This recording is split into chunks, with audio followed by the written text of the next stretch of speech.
Hi everybody, in today's video I'm breaking down the HSBC board chair saga and what it teaches us about the critical importance of succession planning. So I had the privilege of working with HSBC as a consultant between the years of 2014 and 2016, traveling to over 20 countries, delivering mainly AML and sanctions, financial crime training via the International Compliance Association or the ICA, all the way from Hong Kong, Malaysia, all the way to Miami and New York. It truly is one of the world's most international banks, and I saw that firsthand working with some really excellent people across the globe. But even at a bank this impressive, boardroom leadership matters more than you might think. So what went wrong? Early this year in 2025, longtime chair Mark Tucker stepped down. A global search began considering several high-level external candidates, including former Chancellor of the UK, George Osborne. According to media reports, the search was fraught with some issues with top contenders who either withdrew or passed over, leaving the board without a clear permanent successor. Now then there came an unexpected appointment last week. In the end, HSBC appointed its interim chair, Mr. Brendan Nelson, as permanent chair. Now Nelson is an excellent choice and he has decades of audit and board financial services experience, but he's not a traditional banker. And some say, according to reports, that he lacks the deep Asia experience, which is significant given how central Asia is to HSBC business focus, given the majority of the profits come from that region.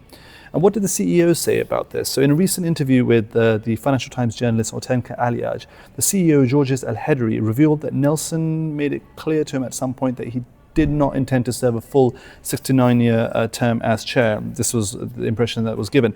And moreover, Elhedery said he himself was not aware that Nelson would put himself forward permanently at the time, indicating the CEO was not part of deciding the chair succession. The separation between the board's decision-making process and executive management underscores a healthy governance principle that the board's independence remains intact. So from a corporate governance perspective, this is actually a very positive thing.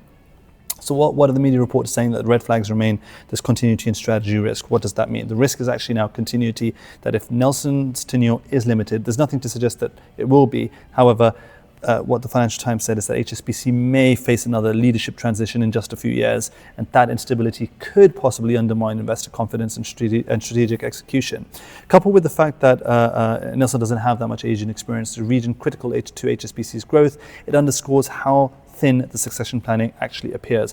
And with an organization as systemically important as HSBC and the size of it, this is actually quite surprising. And the key lesson of why succession planning actually matters is that it's more than just an HR process. It's strategic foresight. And in a bank like HSBC with global reach, geopolitical exposure and complex operations, leadership continuity is essential.